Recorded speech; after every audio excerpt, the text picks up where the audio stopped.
Assalamu alaikum ve rahmetullahi ve berekatuh.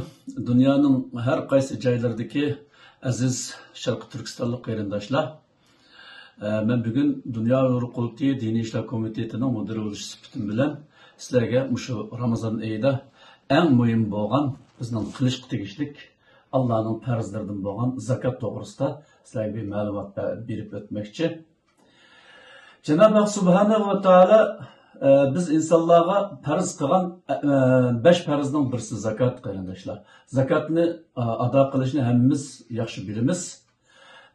Zakatninki berildigan, zakat ayrıldigan yani o'zini bunu deb o'tmoqchi.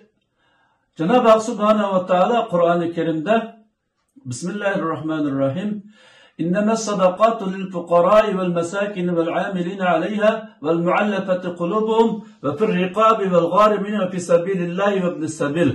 8 o'ringa bu zakatni berishni bizga tavsiya qildi. Biz zakatni beradigan 8 o'rin bor. Mushu o'ringa bersak bo'ladi qarindoshlar. Bunun birisi fakir, miskin vel amilin. Yani mushu zakat uchun ajratilgan xodimlar, yani mushu zakatni elib boshqalarga yetkazadigan vosita bo'lgan xodimlar. Val muallafati qulubuhum, yenidan musulmon bo'lgan, yenidan islomga kirgan, mana mushundaq insonlarni qalbini texmi islomga moyil qilish uchun bunga zakat bersak bo'ladi. Va fi riqab, yani türmelerde, yoki zindonlarda, yoki bir qulluqda, bugungi kunda qulluqni biz turma yoki zindon desakmi bo'ladi. Men mushundaq hech qanday imkonsiz qilib qolgan, men mushundaq insonlarni qutuldirish uchun ishlatsak bo'ladi.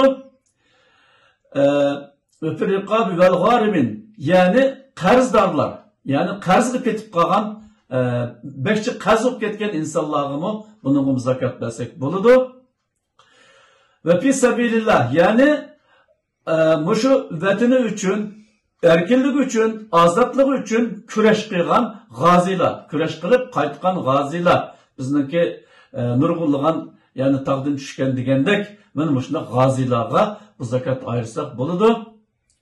8-incisi musafirlar, yani jutidan ayrılıp yakı jutqa berip qilib iqtisodini etkilish imkoniyati bo'lmagan, shu iqtisodini xarajat qilish imkoniyati bo'lmagan, men mushundaq insonlarga bersak bo'ladi.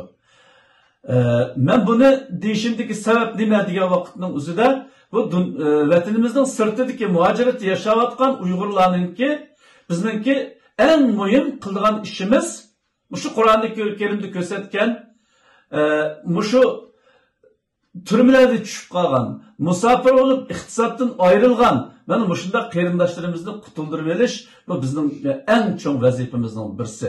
Shuning uchun dunyodagi Tayland va uningdan boshqa yerdagi musafir qarindoshlarimizni qutuldirib olish uchun buningga biz harakat qilmoqchi, shuningga zakatni yig'moqchi.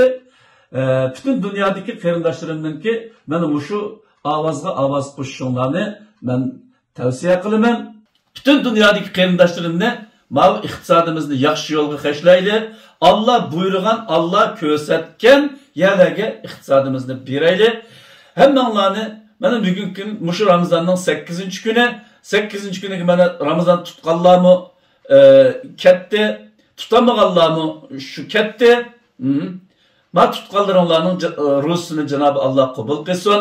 Bundan keyin yana Ramazonlaringlarni to'liq tutishga, dua tilovat qilishga, Cenab-ı Allah'ı texini sig'inib, yaxshi ishni qilishga Cenab-ı Allah hammanglarni muyassar qilsin, hammanglarning tinni salomat qilsin.